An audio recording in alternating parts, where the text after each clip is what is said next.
Vamos entonces con los métodos auxiliares de diagnóstico. En cuanto a los cultivos microbiológicos, ¿verdad? O los métodos microbiológicos, tenemos por un lado el cultivo de punto, ¿sí? Que no va a ser necesario en todos los pacientes. En los pacientes que van a recibir tratamiento ambulatorio no hace falta pedirle, ¿verdad? No son ni necesarios ni útiles, ¿verdad? Eso significa que no nos van a servir para nada y directamente no hay que pedirle a los pacientes que van a recibir tratamiento ambulatorio. ¿Por qué? Porque en el momento que nosotros recibamos ya nuestro resultado, ¿verdad? El paciente ya va a estar curado o ya va a haber cambiado su antibiótico, ¿verdad? Entonces, frecuentemente los pacientes con tratamiento ambulatorio no se necesitan porque, como les digo, el paciente en 2 o 3 días ya mejora y cuando recibimos el resultado ya el paciente mejoró por completo, ¿verdad? Entonces, también tenemos una muy buena terapéutica empírica, ¿verdad? O sea, los antibióticos empíricos que usamos cubren muy bien los microorganismos en general, así que en general acertamos siempre la terapia antibiótica, ¿verdad? En el paciente que está internado en sala común, selectivamente podemos pedir, de acuerdo a si el paciente es o no, ¿verdad? Tiene algún tipo de factor de riesgo particular o no, ¿verdad? Dependiendo de la sospecha clínica, podríamos pedir en alguno de estos pacientes, ¿verdad? Y en pacientes que estén internados en UTI, sí, vamos a terminar pidiéndole a todos los pacientes, ¿verdad? Porque sí, ya vamos a ver que hay una variedad ya más importante de gérmenes, ¿verdad? Y obviamente acertar bien el tratamiento va a ser fundamental para estos pacientes, ¿verdad? Los cultivos de frutos también van a tener unos criterios de calidad, ¿verdad? Que son que el cultivo tenga, o sea, la muestra, ¿verdad? Cuando se le hace el frotis, tenga más de 25 leucocitos por campo y menos de 10 células epiteliales planas por campo, ¿verdad? Eso nos garantiza, ¿verdad? Que la muestra haya salido realmente del parénquima pulmonar o de las vías aéreas, ¿verdad? Y no de la faringe, o que sea principalmente saliva, ¿verdad? Ustedes saben, el epitelio respiratorio es cilíndrico ciliado, ¿verdad? Entonces, que tenga pocas células epiteliales planas nos habla de que probablemente vino de un lugar más profundo, ¿verdad? Entonces, esto hay que tener en cuenta, ¿verdad? Y podemos inclusive descartar todo lo que no cumpla esos criterios de calidad, porque probablemente va a ser si es positivo, va a ser un falso positivo, o lo más probable es que crezca solamente flora microbiana habitual de las vías respiratorias, ¿sí? Esto nos va a servir para hacer el tratamiento. Los hemocultivos son muy poco sensibles, pero son muy específicos. Eso significa que, si bien es difícil que sean positivos, cuando tenemos un resultado positivo, podemos estar prácticamente seguros de que ese es el germen relacionado a la neumonía, ¿sí? Entonces, van a tener una sensibilidad mayor siempre y cuando nosotros solicitemos los hemocultivos antes de iniciar los antibióticos.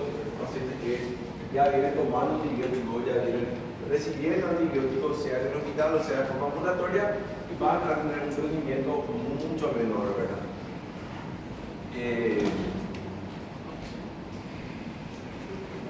Son particularmente útiles en pacientes que tienen neumonías graves, ¿sí? Porque obviamente tienen mayor probabilidad de estar infectados con, por ejemplo, bacilos gram negativos o una aeruginosa, estafilococcus, que van a ser patógenos muy agresivos, y que identificarlos va a ser fundamental para poder decidir o por lo menos direccionar mejor el tratamiento del paciente, ¿sí? Aparte, como ustedes saben, no es lo mismo tener simplemente una neumonía, aunque sea una neumonía grave, que tener una neumonía complicada con una bacteremia, por ejemplo, ¿verdad? Que si el paciente tiene un par de hemocultivos positivos, eso es una bacteremia y el pronóstico del paciente va a empeorar, ¿verdad? Entonces también nos sirve un poquito para ver el pronóstico del paciente, ¿verdad?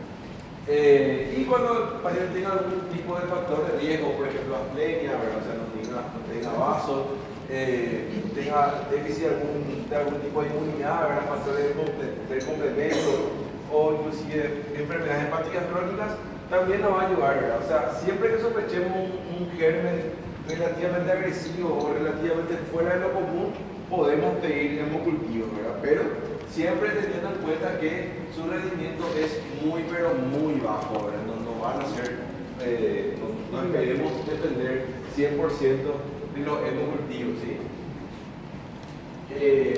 Tenemos también los métodos serológicos que van a ser los métodos de anticuerpos, ¿verdad? Anticuerpos IgM, IgG, pero no son muy útiles para diagnósticos clínicos, son mucho más útiles para estudios epidemiológicos. ¿Por qué? Porque un anticuerpo IgM tarda más o menos 5 a 7 días en subir, ¿verdad? Normalmente más de 5 luego. Entonces, para cuando nosotros tengamos estos resultados, ya el paciente o va a estar curado o ya va a haber empeorado mucho, ¿verdad? Entonces no es tan fácil, ¿verdad? Inclusive, fíjense, se necesita una seroconversión, una elevación de por lo menos 4 veces el número de anticuerpos, que generalmente a los 21 días recién se consigue, ¿verdad? Es muchísimo tiempo para llegar a ese nivel, ¿verdad? De que nosotros vamos a estar seguros de que los anticuerpos realmente son debido a la neumonía, ¿verdad? Entonces no van a ser útiles. Imagínense si vamos a esperar 21 días para hacer el tratamiento del paciente, no nos sirven para eso, simplemente sirven para estudios epidemiológicos, no para la práctica clínica, ¿verdad? Pero sí son muy sensibles y muy específicos también, ¿verdad? Solamente tardan demasiado tiempo, ¿verdad? Entonces no están recomendados de forma habitual, ¿sí? Y prácticamente se usan solamente para gérmenes atípicos, que son gérmenes que no crecen fácilmente en cultivo, que no se les encuentra fácilmente de otra manera, entonces usamos los anticuerpos, ¿verdad?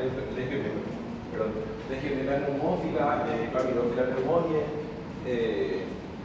Clamidia pneumoniae y Klebsiella pneumoniae, que son los gérmenes, ¿verdad? Atípicos que podemos encontrar con los anticuerpos. Pero como les digo, en la práctica clínica habitual jamás vamos a solicitar anticuerpos al paciente, ¿verdad? Algunos otros procedimientos que no son invasivos, ¿verdad? Son la detección de antígenos bacterianos en orina. Hay antígenos para neumococo y antígenos para legionela, ¿sí? Son útiles para poder tener rápidamente el diagnóstico del paciente, se elevan rápidamente, aparecen rápidamente en la orina y se le hace un test de orina al paciente y se puede buscar antígenos de estos microorganismos ahí, ¿verdad?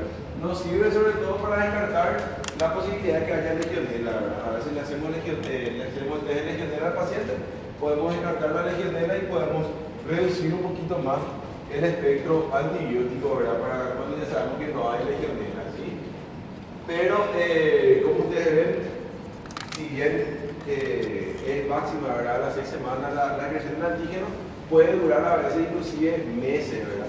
Entonces, a veces pueden haber también falsos positivos. Después, cuando el paciente ya tiene neumonía a repetición, podrían haber falsos positivos de estos métodos de diagnóstico, ¿verdad? Un paciente dañoso, por ejemplo, que frecuentemente tiene neumonías, de repente le hacemos un test o 2 test, ¿verdad? Con espacio de 1 o 2 meses, y eso puede ser ya un falso positivo porque, como ven, pueden durar varios meses los anticuerpos, los antígenos, perdón, en la orina.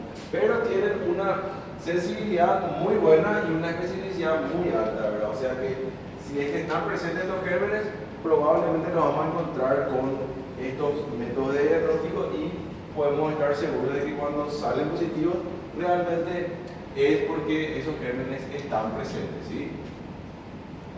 Luego tenemos algunos test moleculares, ¿verdad? Que son la PCR, pero en este caso sería la reacción de cadena de la polimerasa, que se usa para diferentes virus respiratorios, virus sincitial respiratorio, para influenza, etcétera, etcétera, ¿verdad? Tenemos test moleculares rápidos para influenza, para tuberculosis, para algunos otros gérmenes atípicos también, que no se usan muy frecuentemente, ¿verdad? Vienen en forma de panel respiratorio, ¿verdad? Se solicita ese panel respiratorio y se le puede hacer al paciente, solamente que no ayuda demasiado, ¿verdad? Porque muchos de estos microorganismos no tienen un tratamiento específico, ¿verdad? La mayoría de los virus no tienen tratamiento específico, entonces no nos ayuda demasiado, simplemente pedimos directamente influenza, directamente ¿verdad? Que son los que tienen algún tipo de tratamiento y nos guiamos un poquito por eso, ¿verdad? Entonces, pueden pedir de esa manera, pero no es algo muy frecuente porque también tiene un costo muy elevado y la mayoría de los seguros y la salud pública no tienen disponible, ¿verdad? No cubren, ¿sí? Y obviamente en los pacientes que tienen una neumonía grave vamos ya a hacer todo lo que podamos hacer, ¿verdad? Vamos a hacer el test de esputo, ¿verdad? O sea, frotis y cultivo de esputo, hemocultivos, podemos usar los antígenos urinarios e inclusive también hacer cultivos para gérmenes artísticos, también los test moleculares, ¿verdad? O sea, podemos usar todos los métodos de diagnóstico de pacientes graves porque evidentemente nos interesa mucho y nos ayuda mucho conocer la etiología de la neumonía, ¿verdad? Para poder guiar el tratamiento. Cuando tengamos entonces un paciente grave, no nos vamos a guardar nada en cuanto al tratamiento, al diagnóstico del paciente, ¿verdad? Para poder hacer un tratamiento adecuado, ¿sí? También hay algunos procedimientos invasivos que podemos hacer, ¿verdad? Por ejemplo, el líquido pleural está presente en muchas neumonías, ¿sí? Y este líquido pleural nosotros podemos punzar, podemos sacar un poco de líquido, ¿verdad? Y poder decidir si el paciente necesita un tubo o no, ¿verdad? Hay un tipo de derrame pleural que para neumónico es cuando está, digamos, relacionado a una neumonía, ¿verdad? Y cuando este derrame pleural para neumónico esté complicado, ¿sí? ¿Cuál es un derrame pleural para neumónico complicado? El que tiene glucosa menor a 60 y pH menor a 7.2 va a ser más probable que se convierta en un empiema y va a necesitar tubos de drenaje pleural, ¿verdad? Entonces, buscando un poquito eso, ¿verdad? Buscando si hay complicaciones, si tiene una glucosa menor a 60 o un pH menor a 7.2, vamos a hacer las funciones para poder decidir si el paciente necesita o no un tubo de drenaje pleural, ¿sí? Entonces, hay que tener en cuenta eso. Pero acuérdense que estos criterios de tubo solamente se aplican a derrames pleurales para neumónicos, ¿verdad? No es que cualquier derrame que tenga pH menor a 7.2 o glucosa menor a 60 le vamos a poner tubo. Solamente si es para neumónico y cumple con estas características, ¿sí? Entonces, para tener en cuenta en qué casos pondríamos un tubo, ¿verdad? En caso de que el paciente tenga un derrame pleural, ¿verdad? Luego hay algunos métodos invasivos, ¿verdad? La fibrobronco, ¿verdad? Que es una endoscopía respiratoria, puede ser una toracoscopía inclusive, ¿verdad? Una biotoracoscopía asistida por cámara, una punción de la neumonía, está la aguja, está punzando aquí la neumonía para tomar una muestra, también se puede hacer todo eso, pero ya es más infrecuente, ¿verdad? Lo que más se hace es el tema de la fibrobronco, ¿verdad? Cuando sobre todo pacientes UTI, pacientes que tienen que son inmunodeprimidos y que necesitamos buscar una etiología específica, podemos utilizar este método, ¿verdad? Pero como le digo, son un poquito más infrecuentes ya. Normalmente usamos los métodos no invasivos nomás.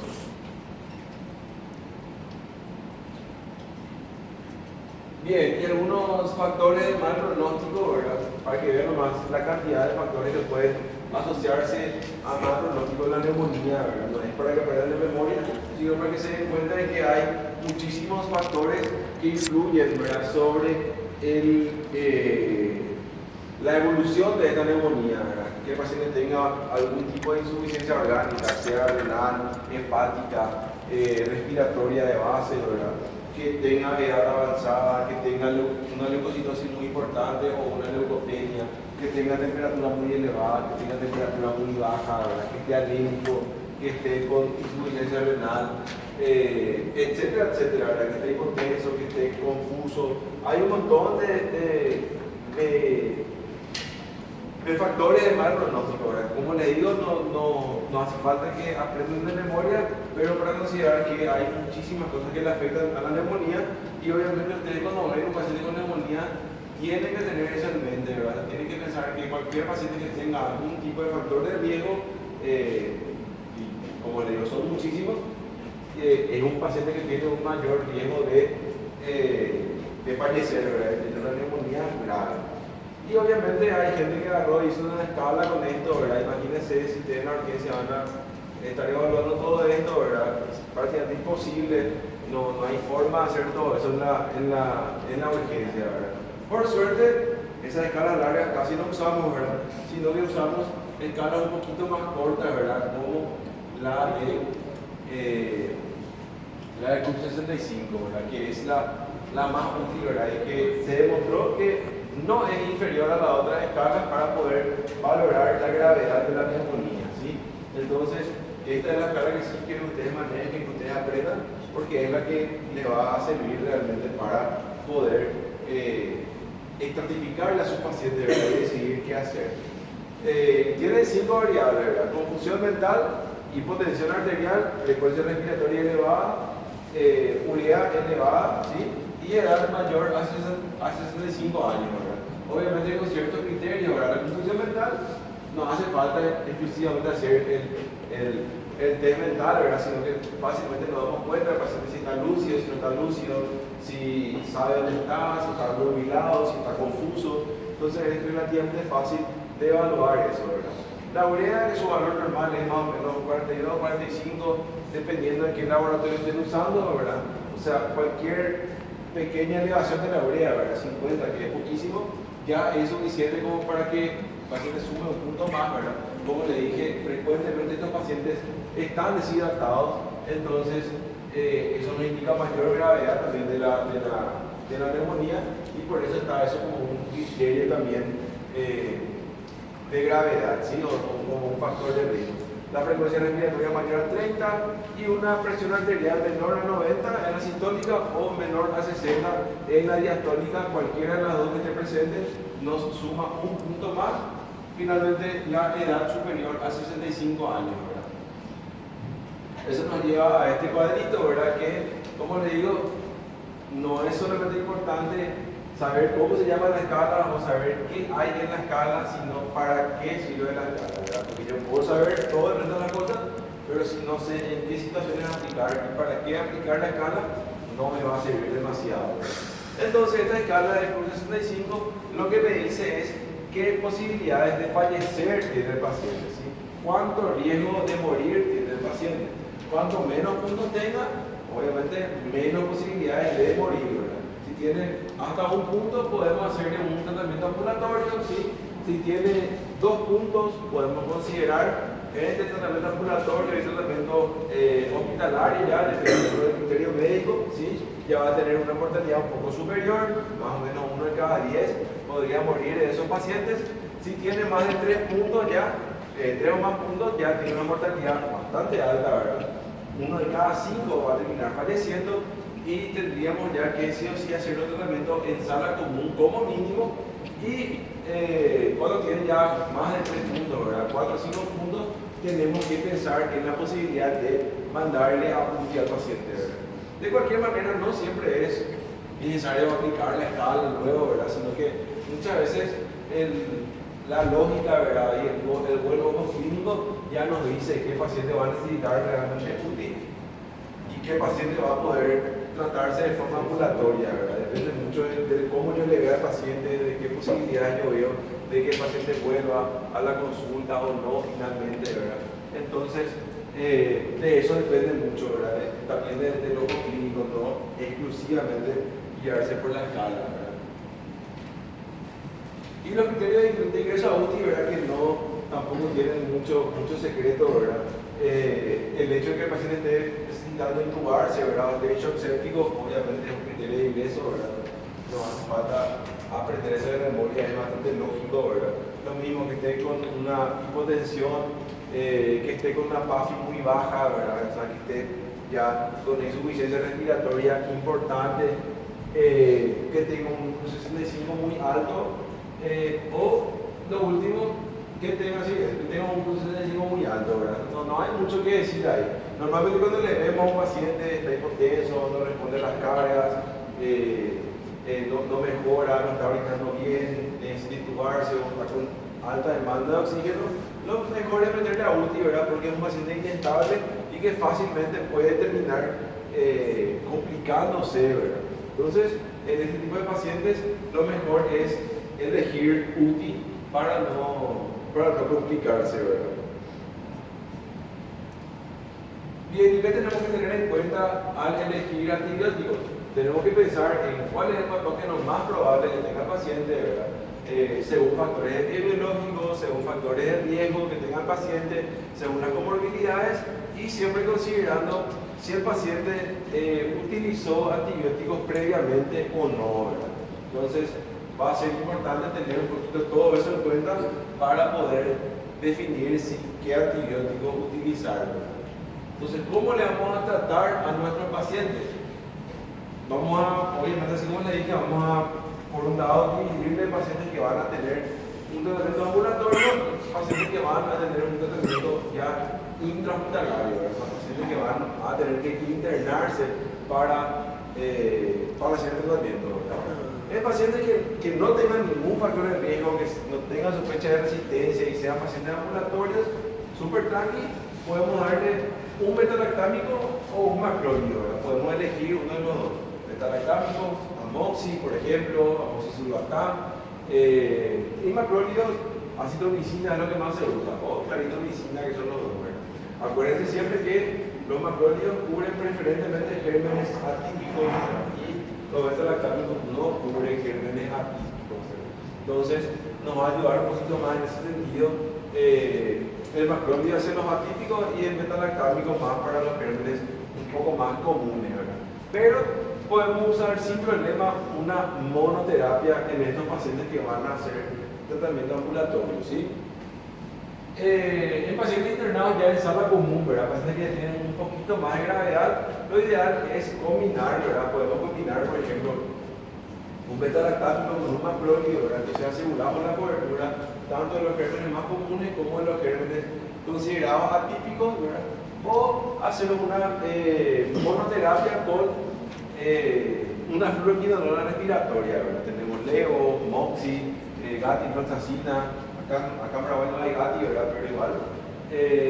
Entonces podemos hacer una monoterapia con alguna de esos agentes, ¿verdad? O combinar betalactámicos con macrólidos. Por ejemplo, ceftriaxito, por ejemplo, es una combinación bastante frecuente, ¿verdad?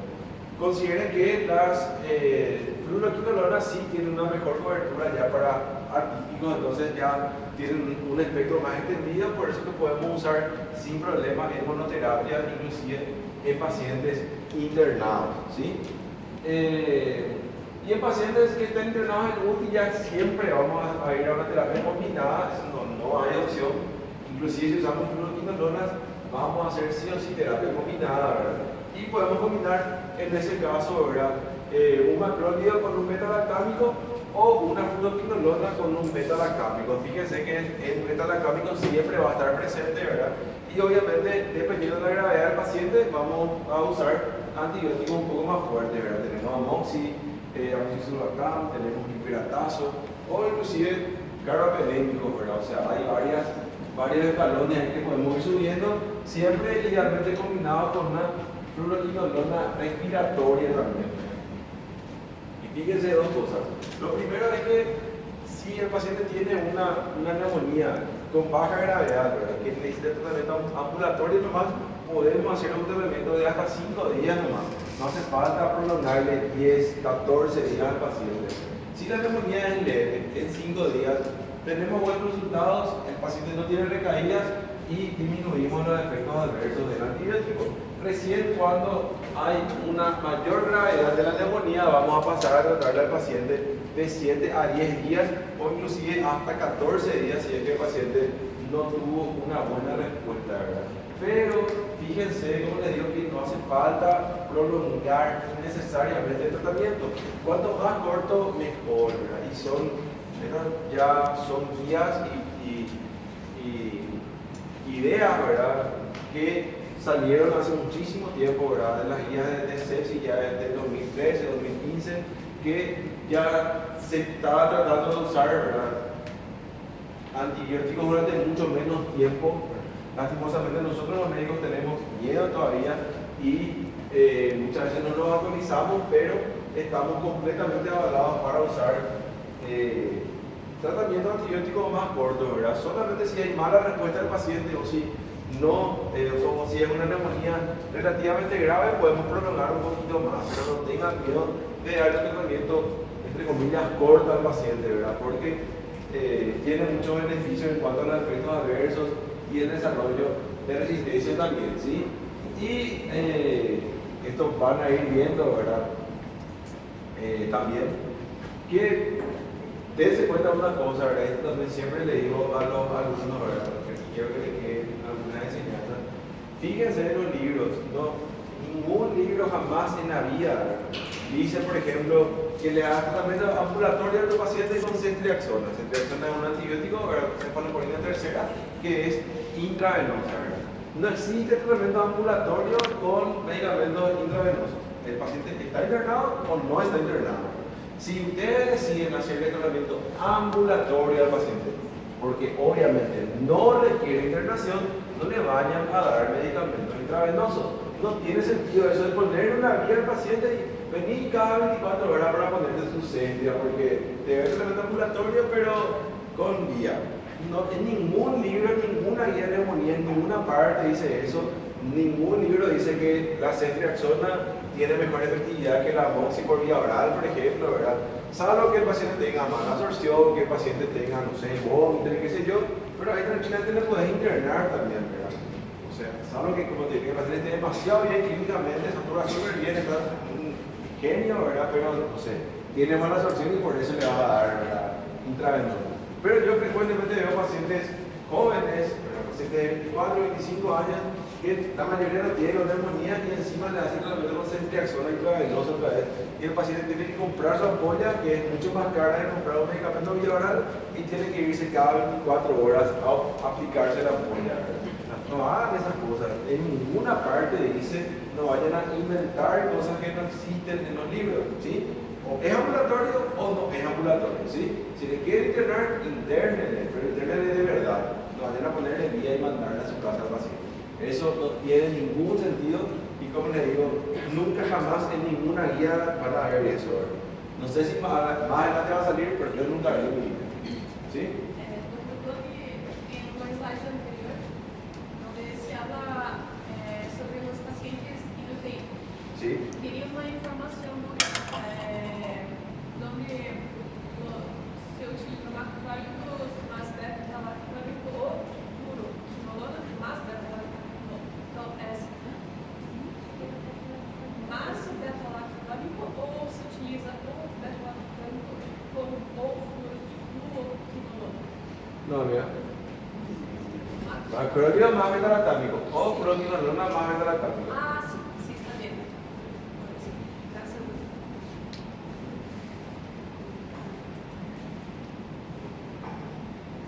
Bien, y respecto a cuándo tenemos que esperar que mejoren nuestros pacientes, ¿verdad? Normalmente se estabilizan clínicamente, o sea, empiezan a estabilizar sus signos vitales, a normalizar su presión, a normalizar su saturación, su frecuencia respiratoria, ¿verdad? Más o menos entre el día 3 y 4, ¿verdad? Más o menos en ese día ya, ¿verdad? Después de 2 o 3 días empiezan ya a mejorar los pacientes, pero sí, la leucocitosis y la mejoría laboratorial tarda un poco más de tiempo, ¿verdad? Por lo menos la normalización tarda, ¿verdad? Obviamente los rangos van bajando, la PCR va bajando, pero sí puede persistir un poquito más de tiempo, si ustedes se dan cuenta, ¿verdad? Puede permanecer hasta el quinto día, inclusive la leucocitosis, ¿verdad? Y los crepitantes pueden estar presentes inclusive después de una semana, ¿verdad? Entonces, como siempre le digo a mi paciente, ¿verdad? La neumonía es un proceso relativamente grave, ¿verdad? Y requiere cierto tiempo para curarse. Es realmente muy difícil pensar que tan rápidamente un paciente pueda estar al 100%, ¿verdad? A veces los pacientes vienen de estar en UTI y estar con una neumonía muy grave y después de una semana ya quieren estar al 100% de vuelta, ¿verdad? Todo lleva cierto tiempo, ¿verdad? No es tan rápido como quisiéramos. Y como les digo, siempre lo primero es la mejoría clínica, después la mejoría laboratorial y lo último es la parte semiológica y imagenológica de estos pacientes, ¿sí? Y esto es lo que hablábamos hace rato, ¿verdad? Que en los primeros días, cuando recién le hicimos diagnóstico al paciente, a pesar de que el tratamiento esté funcionando, puede haber inclusive progresión radiológica, ¿verdad? O sea, pueden haber lesiones que de repente se estaban formando ya antes de que nosotros empecemos el antibiótico, ¿verdad? Que aparezcan después en la radiografía. Entonces, por eso es que no le hacemos radiografía a los pacientes que no necesitan, ¿verdad? Pacientes que no se están complicando, porque no solamente va a estar igual que antes, sino que inclusive puede haber progresión en las radiografías si es que, a pesar de que el paciente esté mejorando, ¿verdad? Y la curación, como le dije, en la parte radiológica, por lo menos demora 4 a 6 semanas, ¿verdad? Entonces, hay que tener cuidado a veces con lo que pedimos, ¿verdad? Si no sabemos y lo que vamos a encontrar, no podemos complicar, ¿verdad? Como siempre se dice, el que no sabe lo que busca, ¿verdad? No entiende lo que encuentra. No vayan a pedir cosas que no saben para qué son y que después archivan la carpeta del paciente y se desesperan y no saben qué hacer, ¿verdad? Pidan los estudios cuando ustedes saben lo que van a hacer. Voy a pedir una radiografía para decidir esto. Voy a pedir una ecografía porque espero encontrar esto y quiero decidir esto. No vayan a pedir y no van las cosas porque sí. Después acumulan un montón de estudios en la carpeta del paciente y tienen que pedir una entreconsulta porque no saben más qué hacer y tantas cosas que pidieron. Pasa muy frecuentemente. Así que sean criteriosos en los estudios que piden, ¿sí? Y a las 24 horas de conseguir la estabilidad clínica ya podemos considerar darle alta al paciente, ¿verdad? ¿Qué es la estabilidad clínica? Como le dije, es básicamente estabilizar los signos vitales, ¿verdad? Que el paciente ya esté puede estar con febrícula todavía, pero no con una fiebre o con una febrícula muy alta, ¿verdad? Menos de 37,8, puede estar un poquito de febrícula, puede tener todavía, pero ya no una fiebre importante, una frecuencia respiratoria normal, una frecuencia cardíaca normal, una presión normal y una saturación normal, ¿verdad? Si logramos esa estabilidad clínica, podemos considerar ya 24 horas después darle de alta al paciente, ¿sí?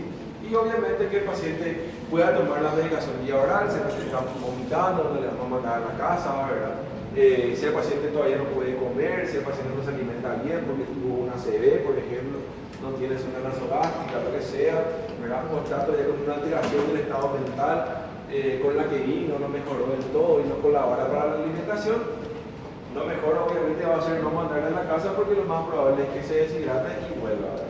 Nosotros tenemos que estar 100% seguros de que el paciente va a poder tolerar la medicación por vía oral para poder mandarle a la casa, ¿verdad? Y obviamente que no haya otro tipo de problemas psíquicos, clínicos que requieran internación del paciente. ¿Qué significa eso? Que puede haber mejorado su neumonía, pero puede seguir todavía con una insuficiencia cardíaca descompensada y eso puede ser motivo para quedar internado. Está de alta por la neumonía, pero sí internado por su insuficiencia cardíaca, ¿sí? Respecto al tratamiento farmacológico, no hay mucho que decir, ¿verdad? Hay que tener en cuenta que si el paciente recibe algún tipo de tratamiento previo con antibióticos en los últimos 3 meses, ya sea por una bronquitis, por una, por una neumonía, por una infección urinaria, por una infección de piel, lo que sea, tratar de usar otro grupo de antibióticos, ¿verdad? Si recibió beta-lactámicos, ir a fenoquinolona, si recibió macrólidos, pasar a beta-lactámicos, etc., ¿verdad? Tratar de usar un antibiótico distinto para poder asegurarnos de que el paciente no tenga una resistencia a ese antibiótico que previamente se usó, ¿sí? Si el paciente está mejorando, tratar de no cambiar el antibiótico, ¿verdad? O sea, no es que porque en el cultivo me salió que es súper resistente al germen, voy a tener que cambiar sí o sí el antibiótico, ¿verdad? Si hay mejoría clínica, en general no se cambia el antibiótico, ¿sí?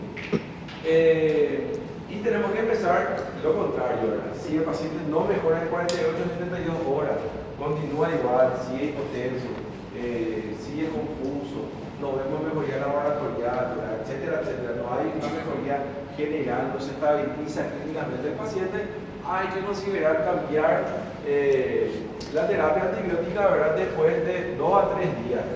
Normalmente 2 días de tiempo es lo que le damos al antibiótico para que actúe. Si a partir de ahí no encontramos respuesta, podríamos considerar la posibilidad de cambiar el antibiótico, ¿sí?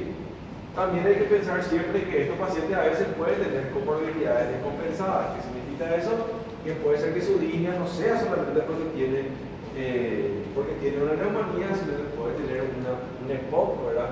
Puede tener una insuficiencia cardíaca, puede tener algún otro tipo de patología, ¿verdad? Que le esté descompensando y no necesariamente sea toda la sintomatología exclusivamente por su neumonía, ¿verdad? Entonces siempre pensar en la posibilidad de que haya algún otro tipo de patología que le pueda estar complicando al paciente, ¿verdad?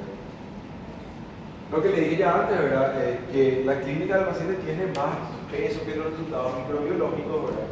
Es mucho más importante un paciente que mejora clínicamente, ¿verdad? O lo contrario, ¿verdad? Un paciente que empeora clínicamente con el antibiótico que simplemente los resultados microbiológicos, ¿verdad?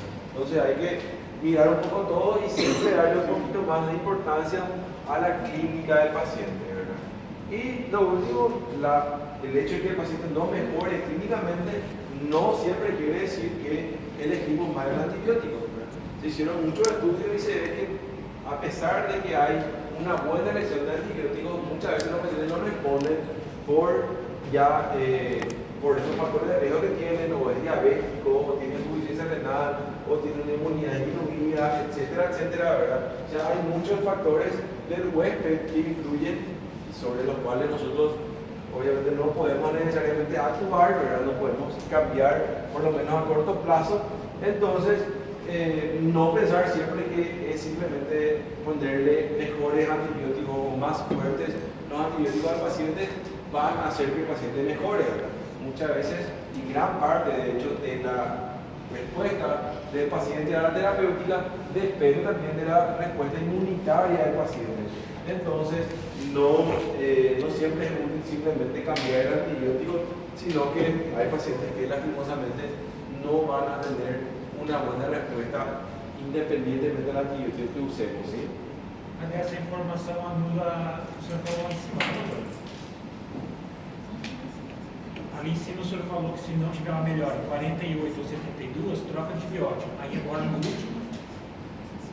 Y no, mira, yo te digo nomás que no siempre es culpa del antibiótico, ¿verdad? Pero obviamente no siempre tenés que ir a escalar los antibióticos, ¿verdad? Solamente que no esperen que siempre, solamente es cuestión de cambiar el antibiótico, ¿verdad? Obviamente, tenés que cambiar el antibiótico, ¿verdad? Pero tenés que pensar en todo lo otro, ¿verdad? Los factores de riesgo del paciente, en sus comorbilidades, ¿verdad? No siempre pensar que simplemente ponerle mejor antibiótico va a hacer que el paciente mejore, ¿verdad?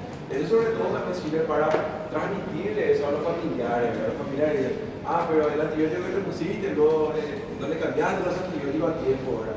Y no siempre eso, a veces es el paciente, a veces son sus comorbilidades, a veces tiene problemas cardíacos, ¿verdad? Entonces, no todo es solamente antibióticos, sino que hay muchísimas cosas alrededor también, ¿verdad? Que influyen sobre la respuesta terapéutica.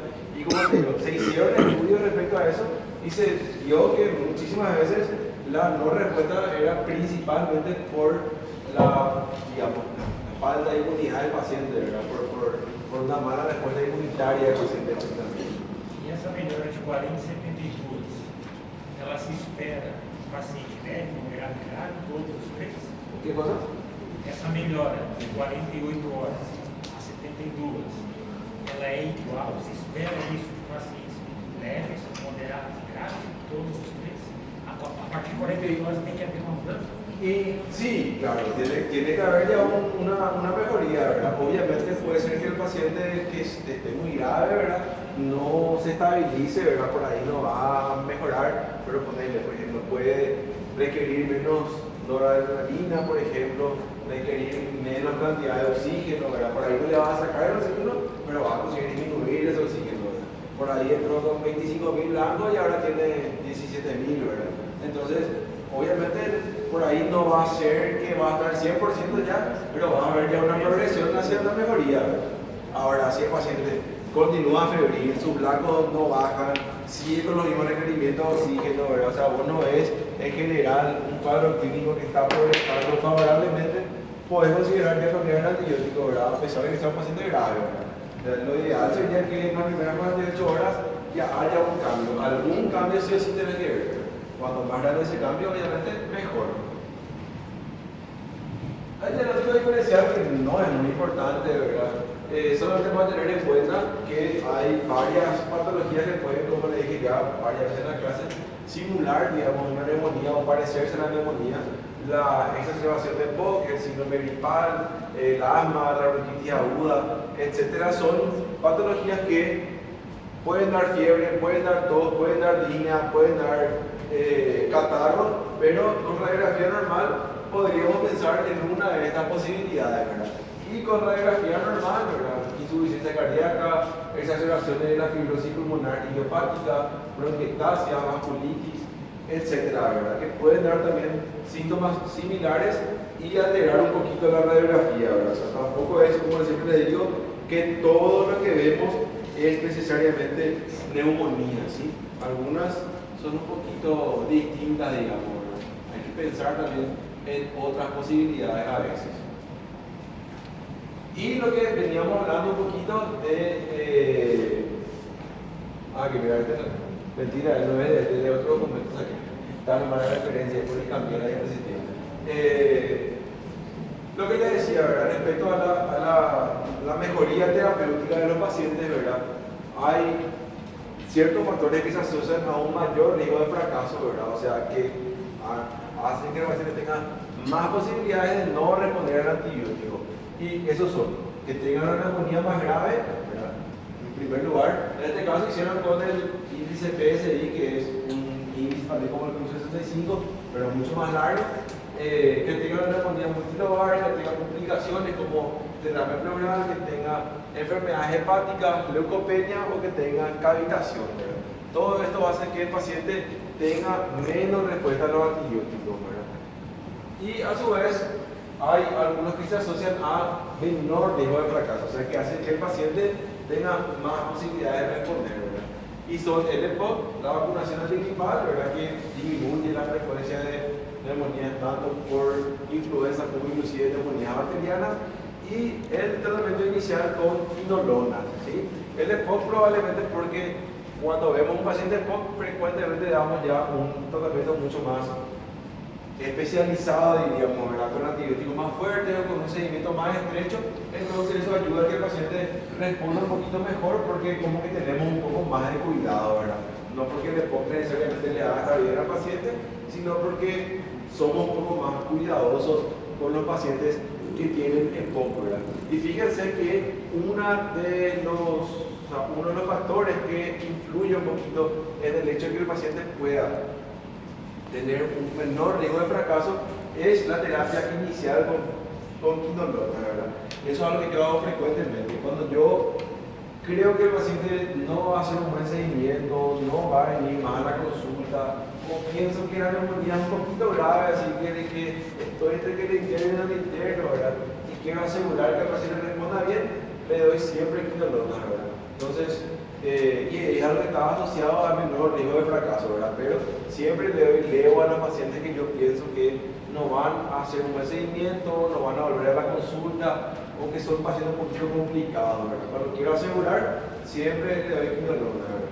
Por ejemplo, a ese paciente que les conté que tenía una neumonía, que vino, que quemaba leña en su trabajo, a ese le di quinolona porque era muy potente su neumonía y obviamente nunca más vino a la consulta, ¿verdad? Así que por suerte le di quinolona, porque si no seguramente que quizás hubiera estado internado.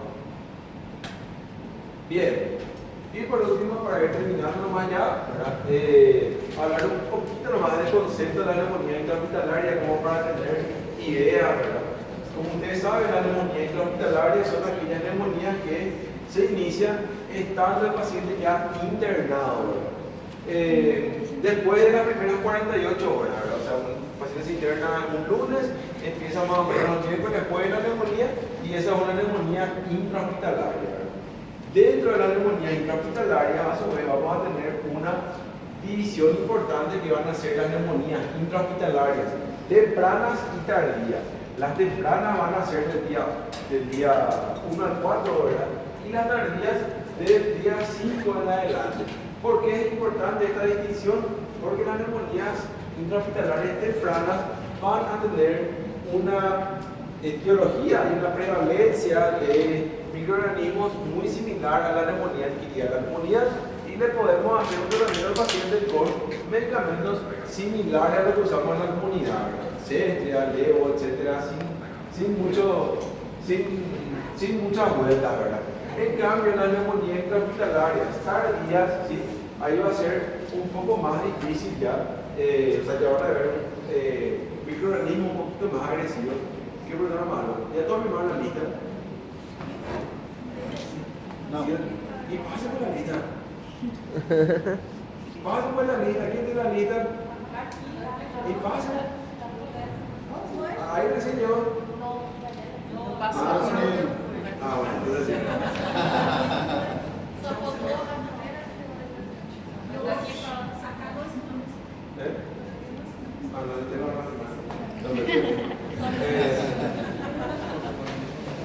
Bien, entonces, cuando es después del día 5, el paciente ya puede tener gérmenes más resistentes, ¿verdad? Entonces ahí sí ya van a ser, vamos a decirle, por decirlo de alguna manera, neumonías intrahospitalarias propiamente dichas, ¿verdad? Y ya van a empezar a aparecer, de bacterias más resistentes, ¿verdad?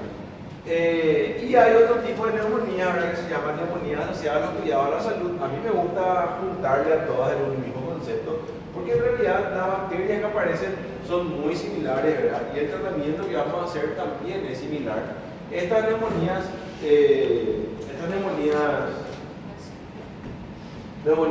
¿cómo se dice? Asociadas a los cuidados de la salud, ¿verdad? Son neumonías que se presentan en pacientes que tienen ciertos factores de riesgo para gérmenes multiresistentes, ¿verdad? Por ejemplo, pacientes que hacen diálisis, ¿verdad? Pacientes que hacen quimioterapia en el hospital, que se van a hospitalía para aplicarse la quimioterapia, pacientes que vienen a asilos ancianos, pacientes que tienen algún tipo de colonización por alguna bacteria multiresistente, inclusive, ¿verdad? O sea, hay ciertos factores que se asocian particularmente a este tipo de bacterias multiresistentes, ¿verdad? Entonces, estos pacientes que tienen neumonías asociadas a los cuidados de la salud también van a ser pacientes que tengan que usar antibióticos más fuertes, ¿verdad? Similares a las neumonías intrahospitalarias. En cuanto a las bacterias que aparecen, van a ser bastante similares, ¿verdad? Y el tratamiento también va a ser similar. Y por último tenemos las neumonías asociadas a la ventilación, que van a ser neumonías que van a aparecer en pacientes ventilados por lo menos 48 horas, ¿verdad? Pacientes que están en UTI, están intubados y bueno, se fueron y se intubaron por una cirugía o por un infarto, ¿verdad? Que a veces sucede y terminan desarrollando una neumonía asociada al ventilador unas 48 horas después de haberse internado o intubado, ¿sí? Y van a ver cómo esto es respecto a las neumonías intrahospitalarias exclusivamente, ¿verdad? Van a ver cómo en las neumonías precoces, ¿verdad? O sea, las neumonías tempranas van a tener una etiología bastante similar a la neumonía que crea la comunidad. Streptoneumoniae, hemófilos influences, estáfilo sensible, algunas enterobacterias que de hecho ya aparecían un poquito en las neumonías de la comunidad y algunas otras, ¿verdad? Anaerobias y demás cosas, ¿verdad? Bastante parecida a lo que es una neumonía adquirida de la comunidad. Y vamos a hacer un tratamiento también bastante similar, ¿verdad? Como primera acción vamos a tener siempre los betalactámicos, por ejemplo, ¿verdad? O eventualmente una levofloxacina, igual que una neumonía adquirida de la comunidad. Y en el caso de que sea ya una neumonía tardía con muchos factores de riesgo, ahí ya vamos a ver que van a ir apareciendo otras bacterias mucho más agresivas, ¿verdad? Por ejemplo, las Bacillus gram-negativos entéricos como Escherichia coli, Klebsiella pneumoniae, Enterobacter, Proteus, Pseudomonas aeruginosa, Acinetobacter, Estáfilo resistente, ¿verdad? Varias enterobacterias, sobre todo, que tienen un nivel de resistencia bastante importante y vamos a tener ya que pasar a utilizar betalactámicos que sean antipseudomónicos, ¿verdad? Por ejemplo, cefepime, que es una cefalosporina de cuarta generación, ¿verdad? Cesta también, que es de cuarta generación, piperatazo, carbapenémicos, con un aminoglucósido o una fluoroquinolona sí o sí, ¿verdad? O sea, cuando hay una neumonía intrahospitalaria y nosotros sospechamos un germen multiresistente, siempre hay que usar dos fármacos, por ejemplo, por lo menos que cubran a la pseudomonas, ¿sí? Por si falla uno, tenemos el otro, ¿verdad? Entonces, fíjense cómo metalactámico activo frente a pseudomonas más aminoglucósido o fluoquinolona, que estos dos también son activos frente a pseudomonas, ¿sí? Entonces, cuando tenemos una neumonía tardía, siempre tenemos que tratar de cubrir pseudomonas, ¿sí? Y asegurar la cobertura para pseudomonas. Y acá ven el último cuadro, ¿verdad? Que es de la guía brasilera, que nos muestra un poquito la prevalencia de las diferentes cepas, ¿verdad? De bacterias en las neumonías intrahospitalarias. Lo más frecuente es Pseudomonas aeruginosa, en segundo lugar Staphylococcus, en tercer lugar Acinetobacter, y después viene todo el resto que ya tiene menos del 10%, ¿sí? Entonces, si alguien tiene alguna duda, pueden preguntarme. Hasta aquí. Doutor, Sí. uma situação que eu acompanhei questão lá eu vai de uma criança no ambulatório. Vai de uma criança no ambulatório e está com uma pneumonia. E o médico decide dar um medicamento intravenoso. E os pais se responsabilizam de fazer essa medicação. No caso, o médico não interna. Seria questão de internação, mas aí os pais vão se responsabilizar e ele passou para levar para casa. Até onde é prejudicial a nós, no caso, como médico? Se o pai não fazer essa medicação correta em casa, ou ao menos não fazer.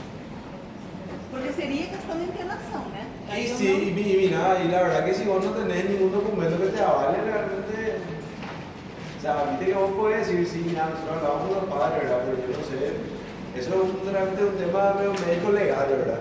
Lo ideal es que tengas un documento que te pueda respaldar en ese caso, ¿verdad?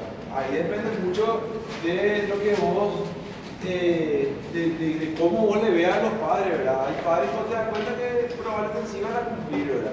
Y hay otros que te dan cuenta que no te van a ayudar mucho, ¿verdad? El famoso riesgo social del paciente, ¿verdad? Entonces depende mucho de eso. Lo mejor siempre es tener un documento que te avale, porque realmente a la hora de la verdad, si pasa algo, si la administraron mal, si diluyeron mal, ¿verdad? Si una criatura es muy difícil porque la dosis, ¿verdad? No es como los adultos que meten una polla y ya está, ¿verdad? La criatura tiene que diluir la dosis, etcétera, etcétera, ¿verdad? Entonces, si llega a haber un error en ese sentido, ¿verdad? Lo más probable es que te demanden igual. Entonces, lo ideal es tener algo que te avale, porque nadie te perdona eso. Siempre, cuando pasa lo malo, todos queremos buscar culpables. Nosotros los médicos y también los padres, ¿verdad? Entonces, jodido. Tem muitos pais que não gostam de internar, não é que não gostam de medo do hospital e não querem internar, né? Aí acabam de se responsabilizando e levando para casa.